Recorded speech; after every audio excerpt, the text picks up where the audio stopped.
안녕하세요. 할렐루야 교회 성도 여러분, 오늘도 새날을 주신 하나님을 찬양합니다. 날마다 읽어나가는 말씀을 통해서 하나님을 더욱 깊이 알아가는 그런 삶 되시기를 축복합니다. 오늘은 마가복음서를 처음으로 읽는 날인데요. 이 마가복음서는 주후 50년 중후반에 로마에서 기록되었다고 알려져 있습니다. 이 책을 기록한 마가는 당시의 사도 베드로의 이 서기관이자 또 수행원으로 활동하였습니다. 그래서 그가 이 베드로를 통해서 복음을 전해 듣고 또 복음을 전하였다 하여서 베드로 복음이라고 불리기도 하는 책입니다. 이 마가복음은 전체 16장으로 이루어진 책인데요. 그 중에 거의 절반이 되는 11장부터 16장까지를 예수님의 고난과 십자가 그리고 부활을 집중해서 다루고 있는 것이 이 책의 특징이 됩니다. 이렇게 많은 분량을 이 고난에 집중하고 있는 것은 바른 복음을 증거하기 위해서였습니다. 이 당시에 많은 유대인들과 또 로마의 이방인들은 지금도 그렇지만 여전히 이 땅의 것을 사모하며 이 땅에서의 해방을 그렇게 인식하며 살아가지 않습니까? 그들은 보이는 세계의 구원을 기대한 것입니다. 하지만 이 마가복음서는 그렇게 땅의 것을 찾는 이들에게 진정한 해방이 무엇인지를 알려줍니다. 그 해방은 우리를 속박하고 있는 죄로부터의 구원이었지요. 그렇게 마가복음은 철저하게 예수님께서 우리를 위해 십자가에 죽으심으로 우리를 죄에서 구원하신 분이신 것을 강조합니다. 또한 로마에 있는 그 성도들에게도 참된 복음이 바로 이것이다 라고 알려주는 책이 되는 것이지요. 우리도 예수님을 좋은 말씀을 전하는 스승으로 또는 나의 필요를 위해서 그렇게 따라가는 그러한 인식을 가지고 예수님을 따를 수도 있습니다. 그렇게 예수님을 바라보면 나의 뜻대로 되지 않을 때에는 교회를 떠나든지 또 원망하기도 하게 되는 것입니다. 하지만 바른 복음은 그것이 아닙니다. 바른 복음은 나의 내면에서 진정으로 변화가 일어나는 것입니다. 먼저 나에게 값없이 주신 그 예수님의 십자가의 은혜를 아는 것으로부터 시작하고 그리고 그 은혜를 아는 사람이 과감히 주님을 따르기로 그분을 위해 살기로 결정하는 그것이 바로 복음을 살아내는 삶이 되는 것이지요. 마가복음은 십자가의 복음을 분명히 하고 있습니다.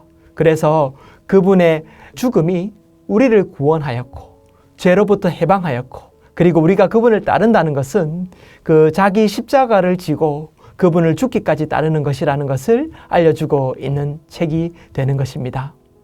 오늘 읽을 이 1장에서 3장까지의 내용은 이 마가복음서의 이 서론이 되는데요. 4개의 복음서 가운데 예수님의 탄생을 시작으로 하는 복음서는 마태복음과 누가복음서가 되고 오늘 읽는 이 마가복음서는 예수님의 탄생으로 시작하지 않고 세례 요한이 유대 광야에서 나타나 사역을 시작하는 것으로 이 복음서의 문을 열게 됩니다. 마가복음서 1장 4절에서 5절을 보면 세례 요한이 광야에 이르러 죄 사함을 받게 하는 회개의 세례를 전파하니 온 유대 지방과 예루살렘 사람이 다 나와 자기 죄를 자복하고 요단강에서 그에게 세례를 받더라. 그는 죄 사함을 받게 하는 회개의 세례를 전파하는 사람이었습니다. 그는 또한 거룩함으로 준비되어 주의 길을 예비하는 자였지요. 마가복음은 이처럼 예수님께서 우리의 죄를 사하실 것을 미리 세례 요한을 통해서 준비하시는 것으로 시작하는 것입니다. 그리고 복음서에서 예수님께서 세례를 받으시고 난 후에 성령께 이끌려 광야로 가게 되는 모습을 보게 됩니다. 이 광야로 가게 되어지는 이 세례를 받는 사건은 예수님의 공적 사역의 시작을 알리게 되는 것입니다. 1장 16절부터 3장 12절까지는 예수님께서 초기 갈릴리 지역에서 사역하신 내용을 담고 있습니다. 예수님께서는 갈릴리 지역에서 복음을 전파하시며 때가 가까웠으니 회개하고 복음을 믿으라고 선언합니다. 그리고 그 일을 위해서 제자들을 부르시는 것인데요. 마가복음서에서는 특별히 이 제자를 부르시는 부분이 인상적으로 기록되어 있습니다. 마가복음 1장 16절에서 20절을 보면 갈릴리 해변으로 지나가시다가 시몬과 그 형제 안드레가 바다에 그물 던지는 것을 보시니 그들은 어부라. 예수께서 이르시되 나를 따라오라. 내가 너희로 사람을 낚는 어부가 되게 하리라 하시니 곧 그물을 버려두고 따르니라. 조금 더 가시다가 세베대의 아들 야고보와 그 형제 요한을 보시니 그들도 배에 있어 그분을 깁는데 곧 부르시니 그 아버지 세베대를 품꾼들과 함께 배에서 버려두고 예수를 따라가니라. 예수님께서 갈릴리 해변을 지나시면서 형제를 보시고 그들을 부르십니다. 나를 따라오라 이렇게 말씀하시는 것입니다. 다른 어떤 설득이나 대가를 지불하겠다고 말씀하지 않으십니다. 그냥 단순히 나를 따르라고 말씀하십니다. 그렇게 명령을 하셨을 때에 이 말씀을 듣고 제자들은 단순하게 또한 그 음성에 반응하는 것을 보여주고 있는 것입니다. 여러분, 이것이 제자도의 핵심이 됩니다.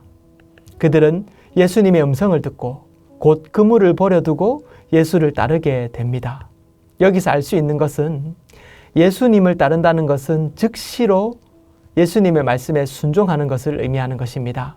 말씀은 곧이라고 하는 단어를 사용합니다.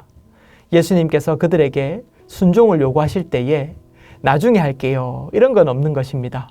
우리도 신앙생활을 하다 보면 가끔 예수님께서 말씀하시는 그 음성을 우리가 듣고도 머뭇거릴 때가 있습니다.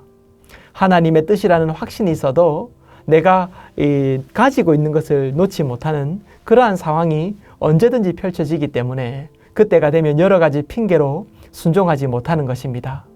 하지만 하나님이 어떤 분이신지 그리고 그분이 우리에게 어떤 은혜를 주셨는지를 기억하면 우리는 그분을 따를 수 있게 됩니다. 그 은혜를 경험한 사람은 하나님이 가장 중심이 되고 그분의 뜻이 나의 삶의 우선순위가 되는 것입니다. 하나님은 우리의 삶에서 또한 온전하게 순종하기를 원하십니다. 그것이 제자의 삶이 되는 것입니다. 예수님은 나의 스승이고 나는 그분의 제자이기 때문에 우리는 온전한 순종을 통하여서 하나님께 영광 올려드리실 수 있는 삶이 되기를 축복합니다. 그리고 이어진 3장에서 이렇게 모은 제자들이 할 일이 무엇인지를 알려주시는데요. 3장 13절에서 15절은 이렇게 기록합니다. 또한 산에 오르사 자기가 원하는 자들을 부르시니 나아온지라.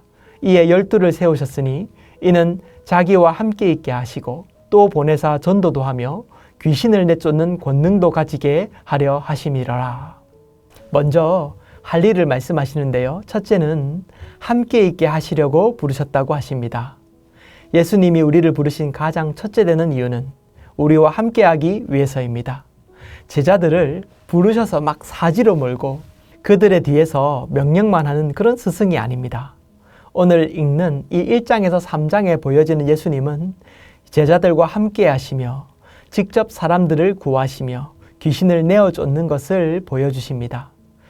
이 함께 하시는 것이지요. 이것이 우리에게 큰 소망이 됩니다.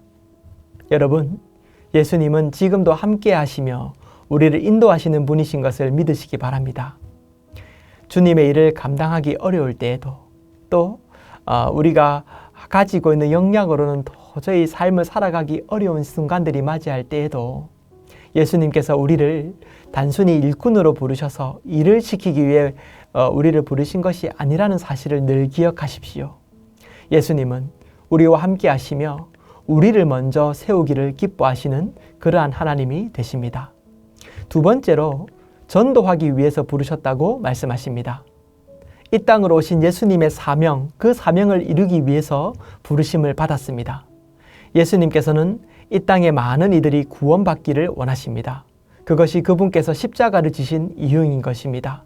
우리는 이 땅을 사는 동안 예수님의 향기요 또 편지가 되어 많은 방황하는 이들에게 복음을 전하는 그 사명을 감당해야만 할 것입니다. 세 번째로 귀신을 내쫓는 권능을 주시기 위해 부르셨다고 또한 말씀하십니다. 예수님을 믿는 순간 하나님의 자녀가 되었습니다. 우리는 예수님 안에서 모든 것을 할 수 있습니다. 사탄은 이런 많은 사람들을 붙들고 공중 권세 잡은 자가 되어 사람들을 속입니다. 이때에 우리는 악하고 어두운 세상에서 이 귀신을 내어쫓으며 이 권세를 가지고 하나님의 영광의 빛을 전파하는 그런 사명자로 살아야만 할 것입니다. 예수님은 우리를 그러한 제자로 부르셨습니다. 오늘 마가복음의 1장에서부터 3장을 읽어보았는데요. 그 속에 참 예수님께서 우리를 제자로 부르신 그 뜻을 우리가 무엇인지를 알 수 있었습니다. 오늘도 주신 말씀을 읽으며 나에게 주신 이 복음의 말씀 한 구절을 메일의 노트에 한번 적어보시면 좋겠습니다. 기도하겠습니다. 사랑하는 하나님 아버지, 우리를 주님의 자녀 삼으시고 주의 일꾼으로 부르셔서 감사합니다. 먼저 하나님과 함께하는 기쁨을 누리게 하시고 그 기쁨 속에서 주님의 일을 힘있게 감당하게 하여 주시옵소서. 그리하여 악한 시대의 빛과 소금 되어 주님의 영광을 나타내는 우리가 되게 하여 주시옵소서. 예수님 이름으로 기도합니다. 아멘.